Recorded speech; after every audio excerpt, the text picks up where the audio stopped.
Hey gang, Spada here, and today we are taking a look at Transformers Prime First Edition Voyager Optimus Prime. I've got to give a big shout out to my Twitter follower Dogcades for getting me this figure. As most of you may know, these figures were really hard to find, especially on the East Coast. Living in Maryland, none of my Toys R Us had these figures, specifically the Voyager class.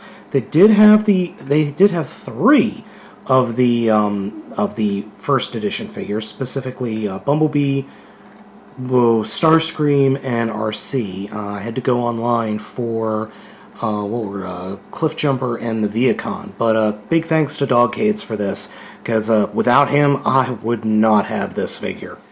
And here we have Prime out of the packaging, and I have to admit, this guy looks good. This guy looks really good.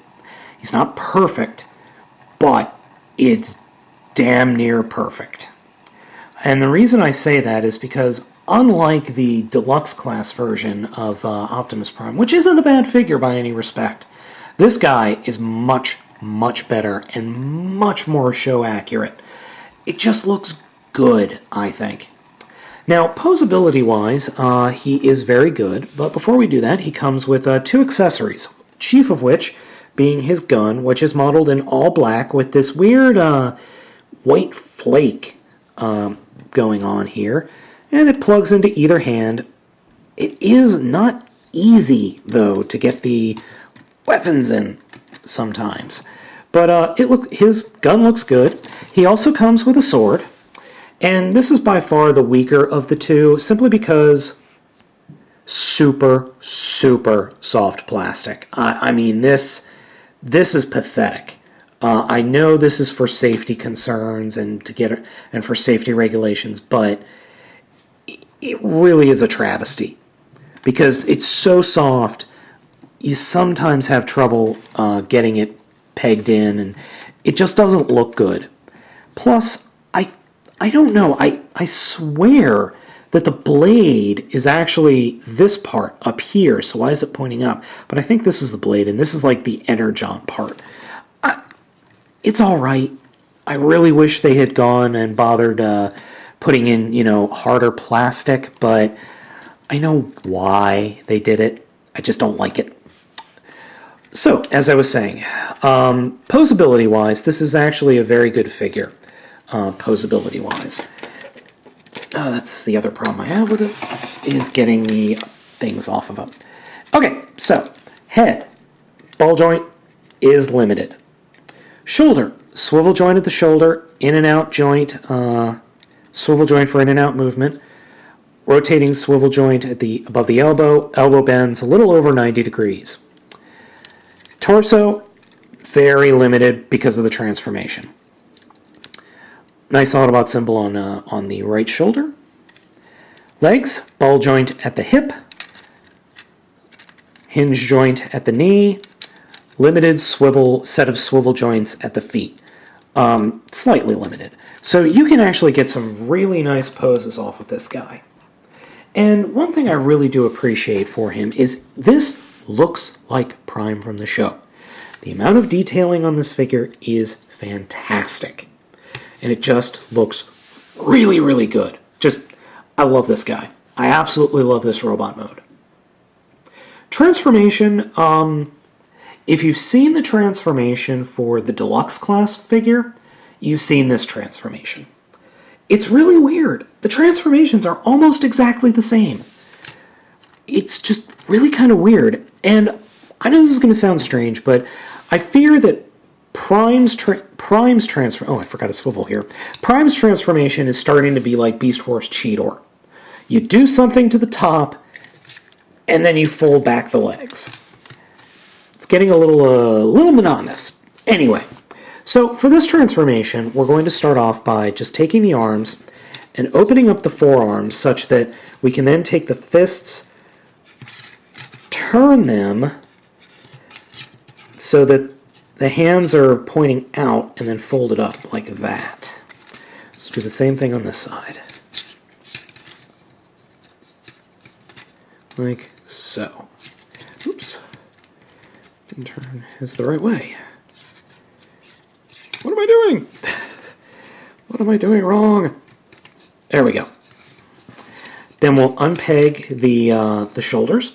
And this is probably the weakest part of this figure. These pegs do not peg in very strongly. They just slide right out. So we'll unpeg them and then fold them up like that. Is this starting to look familiar? Fold these parts down. Fold the back panels down. Then fold out these sections. And I like to rotate the head around. So then, once we do that, we can then fold these sections out and up like that. And then bring things together. Now, once we have all of this in this position, the best thing to do now is to actually rotate the hips around. And it's not really so much rotating them around as you're swinging the hips around to swivel at 180 degrees. And the reason we do that is so we can actually bring this whole section down. If you don't move the hips now, you're really not going to be able to continue with the transformation. So then that will enable us to fold these sections up and fold what were the elbows up and peg them into these slots that are hidden by the panels in the chest. Now, one thing that's cool is there are two bits right there that actually peg together to hold everything together. I really do appreciate that. But when you do that, sometimes when you do that, it will unpeg from just below the canopy. And it just requires effort getting everything lined up. That's one thing I really don't like about this transformation. Things don't necessarily want to line up. You really have to force stuff. So once you do that, you can then fold these sections down and peg them into place. See, this is what I was talking about. It just doesn't want to line up. And then we could fold the back out and fold the robot head down. We can put the legs out and recognize this. Flip the legs up. Flip the trailer hitch out.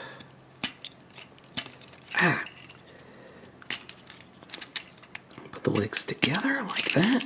Bring the trailer hitch down and peg it in. Combine those bits thusly. Just probably the worst thing about this figure is just getting everything lined up. That's my really only complaint. And there we go. And here we have Prime in vehicle mode. Now, you might notice that I have fixed the little gapping issue we had on the hood. And what I did was I untransformed it and went back and I looked at the hands. And I had actually rotated the hands too far when I first started transforming him.